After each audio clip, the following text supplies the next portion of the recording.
கிறிஸ்துக்கள் அன்பான தேவனுடைய பிள்ளைகளே, ஆண்டவரும் உலக இரட்சகருமான இயேசு கிறிஸ்துவின் இணையற்ற நாமத்தினால உங்கள் எல்லாரையும் வாழ்த்தி ஆசீர்வதிக்கிறேன். இந்த பிப்ரவரி மாதம் 5ஆம் தேதி மங்கள வார்த்தை நிகழ்ச்சி மூலமாக உங்களை நேரடியாக பார்க்கறது எனக்கு ரொம்ப ரொம்ப சந்தோஷம். கர்த்தர் உங்களை ஆசீர்வதிப்பாராக. சரி, இன்னைக்கு நமக்கு என்ன மங்கள வார்த்தை ஆண்டவர் வச்சிருக்கிறாரு? சங்கீதம் 119:105. உம்முடைய வசனம் என் கால்களுக்கு தீபமும் என் பாதைக்கு வெளிச்சமுமாய் இருக்கிறது. ஆண்டவருடைய வசனம் ஒரு மனுஷனுடைய கால்களுக்கு தீபமாகவும் அவனுடைய பாதைக்கு வெளிச்சமாகவும், டார்ச் லைட் அடித்து எந்த பாம்போ விஷ ஜந்துக்களோ அவனுடைய காலை தாக்காதபடி, கொத்தி கொள்ளாதபடிக்கு எந்த வஞ்சக வலைகள் இருந்தாலும் அதைக்கு விலக்கி அவனை காக்கும்படி அவனுடைய கால்களுக்கு டார்ச் அடித்து வெளிச்சம் காட்டுமா. என்ன அழகான வசனம் பாருங்க. ஆண்டவருடைய வசனம் உன் கால்களுக்கு தீபம். அப்படின்னா உன் கால் வைக்கிற இடத்துல ஒரு தீபம் மாதிரி வெளிப்படும். உன்னுடைய பாதை கால்களுக்கு தீபம் மட்டும் இல்லை, தூரத்தில் நீ கடந்து போக வேண்டிய பாதைக்கு வெளிச்சமாக இருக்கிறது. அப்போது அந்த வழியாக நீங்கள் கடந்து போகும் பொழுது நீங்கள் வெளிச்சத்தின் பிள்ளைகளாய் மாறி உங்களுடைய எதிர்காலமும் பிரகாசமாய் மாறுகிறது. அவரை நோக்கி பார்த்த முகங்கள் பிரகாசம் அடைகிறது. ஒரு மனுஷனுக்கு பிரகாசமான எதிர்காலம் வேணும்னா பிரகாசத்தின் தேவனை, ஜோதிகளின் பிதாவை நீங்கள் நோக்கி பார்க்கும் பொழுது உங்களுடைய வாழ்க்கை பிரகாசமாக இருக்கும். இந்த வசனமும் தேவனும் ஒன்று. உன்னுடைய பாதைக்கு வெளிச்சமாக இருக்கிறது தேவனுடைய வசனம், உன்னுடைய கால்களுக்கு தீபமாக இருக்கிறது தேவனுடைய வசனம். அப்படின்னா ஆண்டவருடைய வார்த்தை உன்னுடைய வாழ்க்கையில் ஒரு வெளிச்சத்தை கொண்டு வரும், மனமாற்றத்தை கொண்டு வரும். இருளை விரும்பி இருட்டறையில் இருக்கிற உன் பிள்ளைய இன்னைக்கு இந்த வார்த்தையை நம்பி, இயேசுவே என் பிள்ளையுடைய பாதைக்கு வெளிச்சமாக நீர் வாரும், அவனுடைய கால்களுக்கு தீபமாய் வாருன்னு சொல்லி பாருங்க.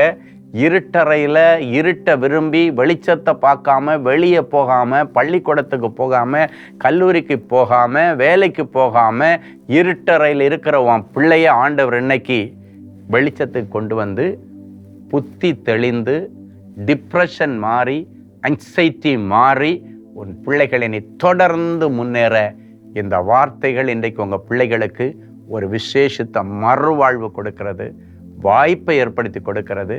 எனக்கு வாழ்க்கை முடிஞ்சு போச்சுன்னு சொல்கிறியா? ஒன்றும் இல்லை, இந்த வசனத்தை பிடிச்சிட்டு ஆண்டவரே என்னுடைய வாழ்க்கை முடிஞ்சு போச்சுன்னு நினச்சேன், இல்லை நான் மறுபடியும் புறப்பட்டு போகிறேன், உம்முடைய வசனம் என் கால்களுக்கு தீபமும் என் பாதைக்கு வெளிச்சமாக இருக்கட்டும், நான் எங்கே போய் சேரணுமோ என்னை கொண்டு போய் சேர்த்துருங்கன்னு நீங்கள் சொன்னீங்கன்னா கர்த்தர் அழகாக மறுபடியும் உனக்கு ஒரு நல்ல வாழ்க்கையை அமைச்சு கொடுப்பாரு, நல்ல இடத்துல உனக்கு வேலையை கொடுப்பாரு, பிரகாசமான ஒரு எதிர்காலம், பிரைட்ஃபுல் ஃப்யூச்சரை கர்த்தர் உனக்கு தருவார். ஸோ இன்றைக்கி உங்கள் பிள்ளைகளை குறித்து அவங்களுடைய எதிர்காலம் இருண்டு போச்சுன்னு நினைக்கிற தேவனுடைய பிள்ளைகளை இந்த வசனத்தின்படி உங்கள் பிள்ளைகளை பிளஸ் பண்ணுங்க, கர்த்தர் பெரிய காரியங்களை செய்வார். சரி, ஒரு நல்ல சாட்சியை கேட்கலாம். பிரதர் சுதாகர், சென்னை. நான் மிகவும் பலவீனமாக இருந்தேன். மருத்துவமனைக்கு சென்றபோது மருத்துவர் பரிசோதனை செய்து பார்த்துவிட்டு என்னுடைய 2 சிறுநீரகங்களும் செயலிழந்து விட்டது. அப்படின்னா 2 கிட்னியும் ஃபெயிலியர் ஆயிடுச்சு, உடனே டயாலிசிஸ் செய்ய வேண்டும், அப்படி செய்யவில்லை என்றால் உயிருக்கு ஆபத்து ஏற்படும் என்று சொல்லி டயாலிசிஸ் செய்வதற்கான நாளை குறித்து விட்டார்.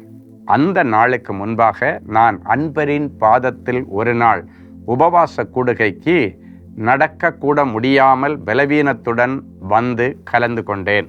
கூட்டத்தின் முடிவில் சகோதரர் ஸ்டீஃபன் அவர்களிடம் ஜெபிக்கும்படி கேட்டுக்கொண்டேன்.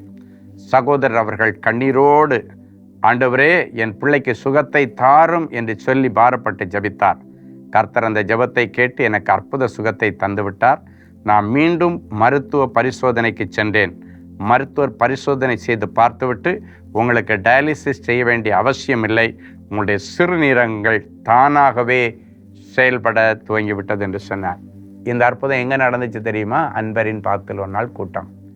பாருங்கள், சுதாகர் சொல்லிட்டாங்க 2 கிட்னியும் ஃபெயிலியர் ஆகிடுச்சு, செயலிழந்து போச்சு, அதனால டயாலிசிஸ் இம்மீடியட்டாக ஸ்டார்ட் பண்ணணும், இந்த டேட்டில் வாங்கன்னு சொல்லி டேட் குறித்து விட்டாங்க. அதுக்கு முன்னால் இந்த சகோதரன் விசுவாசத்தோடு அன்பரின் பாதத்தில் ஒரு நாள் கூட்டத்தில் கலந்துக்கிட்டு அடிமை இடத்துல வந்து தன்னுடைய பிரச்சனை சொல்லி ஜெபிக்க சொன்னார். ஒரு சின்ன ஜெபந்தான் பண்ணுறேன், ஆண்டவரே என் பிள்ளையை சுகமாக்கும், என் பிள்ளைக்கு தெய்வீக சுகத்தை தாரும். ஒரு சின்ன ஜபந்தான், உங்களுக்கு தெரியும், டக் டக் டக்குன்னு தான் ஜெபம் பண்ணி அனுப்புவேன். அந்த ஜபத்தை கர்த்தர் கேட்டார். நீதிமான்களுடைய ஊக்கமான ஜபத்தை கர்த்தர் கேட்பார். திருப்பி டாக்டரை போய் பார்த்தா செக் பண்ணிட்டு சொல்கிறாரு, உங்களுடைய 2 கிட்னி இப்போ தானாகவே செயல்பட ஆரம்பிச்சிருச்சு, அதனால் டயாலிசிஸ் தேவையில்லை, நீங்கள் ஃப்ரீயாக உங்களுடைய வாழ்க்கை பாருங்கள். அன்பரின் பாதத்தில் ஒரு நாள், நாளை மறுநாள் உங்களுக்கும் இப்படிப்பட்ட வியாதியோடு இருக்கிறவங்க, கடனில் இருக்கிறவங்க, குழந்தை பாக்கியம் இல்லாதவங்க, கல்யாணம் நடக்காதவங்க, வேலை இல்லாதவங்க, டிப்ரெஷனில் இருக்கிறவங்க எல்லாருக்காக தான் மாதம் இந்த அன்பரின் பாதத்தில் ஒரு நாள் கூட்டம் நடைபெற்று கொண்டிருக்கிறது. என் அன்பு தேவனுடைய பிள்ளைகளை, நீங்கள் எல்லாரும் குடும்பமாக இங்கே வந்து அற்புதத்தை வாங்கின குடும்பங்கள், லட்சக்கணக்கான குடும்பங்கள் இந்த அன்பரின் பாதத்தில். இது ஒரு யூனிக் ப்ரோக்ராம், பரலோகம் முகாமிடுகிற ஒரு யூனிக் ப்ரோக்ராம். மந்த்லி ஒன்ஸ் இங்கே அன்பரின் பாதத்தில் நாங்கள் நடத்துகிற கூட்டம். அதுக்கு முன்னால் அடிமை 3 நாட்கள் தேவ சமூகத்தில் தனியாக ஒரு இடத்துல ஜெபிச்சு, நான் ஆண்டவருமா மட்டும் தனியாக இருந்து ஆண்டவருடைய மங்கள வார்த்தையை வாங்கிட்டு வந்து கொடுக்கறது. எனவே அது விசேஷத்தினால் நாளை மறுநாள் உங்களுக்கு இருக்குது. இந்த மாதம் வாய்ப்பை தள்ளி போடாமல் நீங்களும் வாங்க. இப்படிப்பட்ட பிரச்சனையோடு இருக்கிற அத்தனை பேரையும் கூட்டுவாங்க. கர்த்தர் அற்புதம் செய்வார். அன்பான ஆண்டவரே, உமக்கு நன்றி. இயேசுவின் நாமத்தினாலே என் பிள்ளைகளை வாழ்த்துகிறேன், ஆசீர்வதிக்கிறேன். கிருபைக்கு என் பிள்ளைகளை ஒப்பு கொடுக்கிறேன். ஆண்டவரே, இப்பொழுதும் நீ சொன்ன மங்கள வார்த்தையின்படி இந்த நிகழ்ச்சியை பார்க்கிற ஒவ்வொருவருக்கும் கர்த்தர் பிரகாசமான எதிர்காலத்தை தாரும். பிரகாசமான வாழ்க்கையை அமைச்சு கொடுங்க. பிரகாசமான தொழிலை அமைச்சு கொடுங்க. பிரகாசமான ஊழியத்தை அமைச்சு கொடுங்க. பிரகாசமான படிப்பை என் பிள்ளைகளுக்கு அமைச்சு கொடுத்து இவர்கள் எல்லாவற்றிலும் வாழ்ந்து சுகமாயிருக்கும்படி நிறைஞ்ச மனசில் ஆசீர்வதிக்கிறேன். பிறந்த நாள், திருமண நாளை நினைவு கூறுகிற பிள்ளைகளை ஒரு விசை கண்ணோக்கி பாரும். கர்த்தரிடத்தில் மனமகிழ்ச்சியாயிரு. அவர் உன் இருதயத்தின் வேண்டுதல்களை உனக்கு அருள் செய்வார் என்கிற மங்கள வார்த்தை அப்படியே என் பிள்ளைகளுக்கு நிறைவேறட்டும். இயேசுவின் மூலம் பிதாவே, ஆமென். அன்பு தேவனுடைய பிள்ளைகளே, இந்நிகழ்ச்சியின் மூலம் நீங்கள் பெற்றுக்கொண்ட ஆசீர்வாதங்களையும் உங்கள் ஜெப விண்ணப்பங்களையும் அனுப்ப வேண்டிய முகவரி: தேவனின் அன்பு ஊழியங்கள், Vinayak avenue, OMR road, Okkiyam, Thoraipakkam, Chennai 600097. மேலும் 24 மணி நேர ஜெப உதவிக்கு 04424547999 மற்றும் 9941150999 என்ற எண்களுக்கு தொடர்பு கொள்ளுங்கள்.